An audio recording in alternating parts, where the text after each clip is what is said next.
Fredric Jameson offers us a way to understand postmodernism that goes far beyond simple questions of art or style. For Jameson, postmodernism is not just another artistic movement that we can choose to like or dislike. Instead, it represents a fundamental shift in how our entire culture operates. He calls this a periodizing hypothesis, meaning that postmodernism marks a specific historical era, the era of late capitalism or multinational consumer capitalism. This shift began around the late 1950s or early 1960s. Before this time, we had high modernism, the era of Picasso, Joyce, and other artists who shocked society with their radical new forms. These artists were seen as rebellious and subversive, standing against the values of the middle class. But by the 1960s, these once shocking works had become classics, taught in universities, and celebrated in museums. The postmodern revolt that followed produced works that were even more explicit and offensive. But strangely, no one was shocked anymore. Society had become so accustomed to novelty that nothing could truly scandalize us. The key change is that aesthetic production has become integrated into commodity production generally. In simpler terms, art and culture are no longer separate from the world of business and commerce.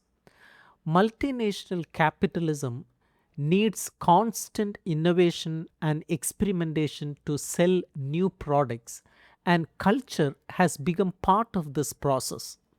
Culture no longer exists as a separate realm floating above the practical world. It has exploded into every corner of social life, from politics and economics to our deepest psychological experiences. To understand why postmodernism is the cultural expression of late capitalism, we need to look at Jameson's economic framework, which he borrows from Marxist economist Ernest Mandel. Mandel identified three stages in the development of capitalism.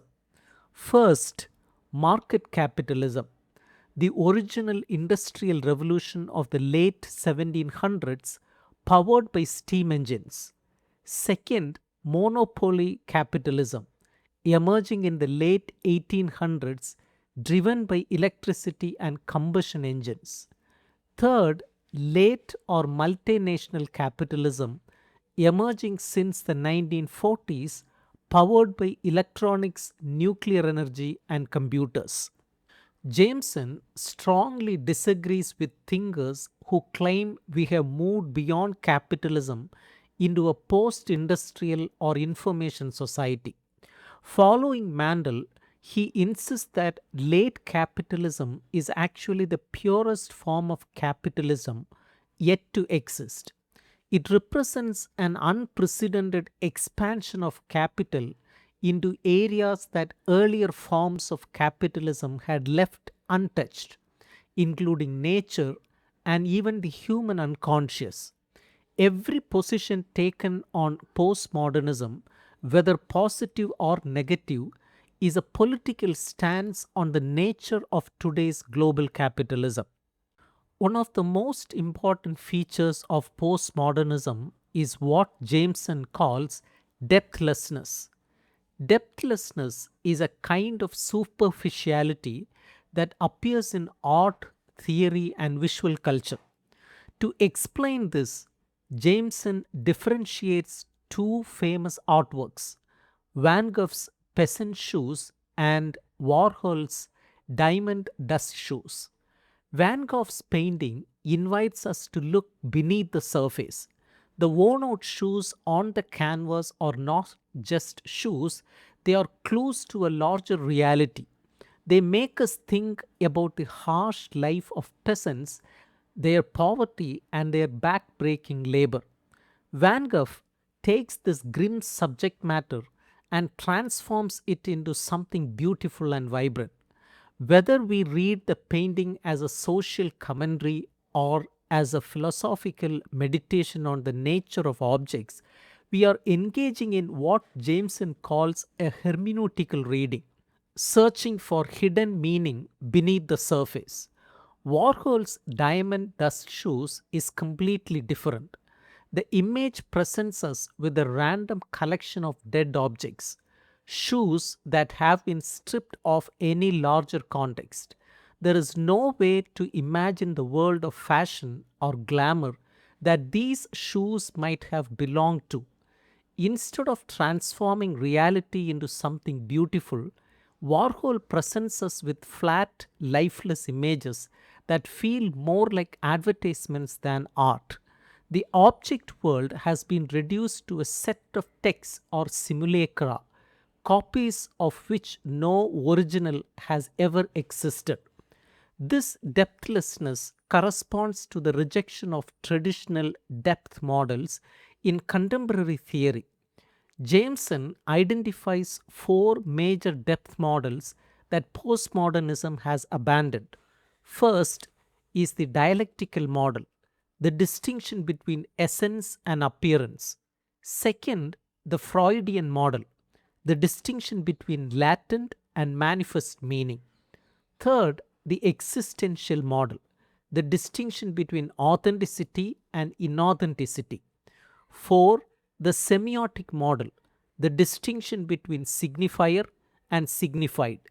In place of these depth models, contemporary culture offers us a flat world of practices, discourses, and textual play where depth is replaced by multiple shifting surfaces. Closely connected to this new depthlessness is the waning of affect. This does not mean that emotions have disappeared from postmodern culture. Rather, the nature of emotional experience has fundamentally changed. To explain this, Jameson looks at Edvard Munch's famous painting The Scream. This high modernist masterpiece is a perfect example of what Jameson calls the aesthetic of expression. Expression presupposes a split subject, an inside where wordless pain exists within the isolated individual, and an outside where that emotion is projected outward as a cry or gesture. The price of this modernist arrangement is the terrible solitude of the bourgeois ego, trapped inside its own self contained world. Postmodernism marks the death of the subject, the end of the autonomous, centered self. Consequently, the psychopathologies of that old ego, that is, neurosis, hysteria, and alienation, are replaced by new cultural pathologies based on the fragmentation of the subject, often modeled after the structures of schizophrenia. Because there is no longer a centered self to do the feeling, older individual emotions and unique personal styles disappear. They are replaced by what Jameson calls intensities, free floating, impersonal, disconnected feelings that are often characterized by a peculiar kind of euphoria or decorative exhilaration. The collapse of the unique individual subject has serious consequences for our relationship to history. Because personal style is no longer available, contemporary artists have nowhere to turn but to the past, resulting in the widespread practice of pastiche. Jameson makes a crucial distinction between parody and pastiche. Parody mimics the distinctive styles of modernist artists like Faulkner's long sentences or Mahler's emotional orchestral music. Parody works because it operates against the background of a shared linguistic norm. It has a satirical impulse and assumes that a healthy, normal language still exists. Pastiche is what happens when the social world fragments into a chaotic field of professional jargons, media speech, and specialized languages. Pastiche is blank parody, the neutral practice of stylistic mimicry without parody's satirical edge. It is utterly without laughter, blind to any linguistic normality. Jameson describes it as a statue with blind eyeballs, speaking through the dead mask restored in the imaginary museum of globalized culture. This leads to architectural and cultural historicism, that is, the random, unprincipled cannibalization of dead styles and random stylistic illusion. Our consumer appetite transforms the world into sheer images and pseudo events. This historicism effectively erases genuine history. Jameson analyzes the nostalgia film, such as American Graffiti or Chinatown, to show that contemporary art no longer represents the historical past. Instead, it approaches history through our pop cultural stereotypes and myths about the past. We are trapped in a cave of images, condemned to trace mental pictures of a history that remains forever out of reach. Jameson concludes his analysis by addressing the technological and spatial mutations of the postmodern era, introducing his concepts of the hysterical sublime and cognitive mapping. The sublime is an experience bordering on terror, the realization of our physical insignificance when confronted with forces so vast that they defy representation. In the modernist era, the sublime was connected to the machinery of production, the visible power of steam engines, locomotives, and grain elevators. Postmodern technology is a technology of reproduction rather than production. It is characterized by computers, television casings, and media networks whose outer shells possess no visual power. This electronic technology carries its flattened image surfaces within itself. When contemporary art taps into these immense networks of reproductive processes, it gives us a glimpse of a new technological or multinational sublime. This technology is mesmerizing because it serves as a distorted shorthand for an even deeper, unrepresentable network of power, the descended global web of multinational capitalism itself. Jameson finds the most dramatic expression of this technological sublime in architecture, particularly in John Portman's Westin Bonaventure Hotel in Los Angeles. The hotel's glass skin ripples the surrounding city. It creates a totalizing, enclosed environment that operates as a miniature city. Its disorienting structure with escalators, moving elevators, and symmetrical balconies creates a new spatial mutation, postmodern hyperspace.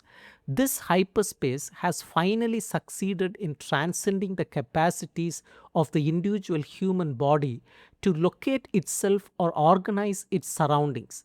This disorientation stands as a symbol for our broader incapacity to understand or map the global network of multinational capital in which we are caught. Jameson insists that diagnosing postmodernism cannot be an exercise in moral judgment. To simply celebrate it as a powerful playground or condemn it by comparing it to the seriousness of modernism is a fundamental mistake. Because we are entirely submerged within postmodernist space, we no longer have the luxury of critical distance, the traditional point outside the system from which radical artists once launched their critiques. Instead, Jameson demands that we adopt the materialist dialectic modeled by Marx. We must learn to think the cultural evolution of late capitalism positively and negatively all at once. We must grasp its liberating dynamism alongside its baleful, catastrophic features within a single unified thought. To overcome the spatial and social confusion that neutralizes our capacity to act, Jameson calls for a radically new political art form. This new aesthetic must accept the truth of postmodernism, the world space of multinational capital, while simultaneously achieving an unimaginable breakthrough to a new mode of representation. The historical vocation of this future political art is the invention and projection of a global cognitive mapping. By creating new representational codes that allow individuals and communities to once again grasp their positioning within the vast decentered global system, cognitive mapping seeks to restore our capacity to act, struggle, and transform history.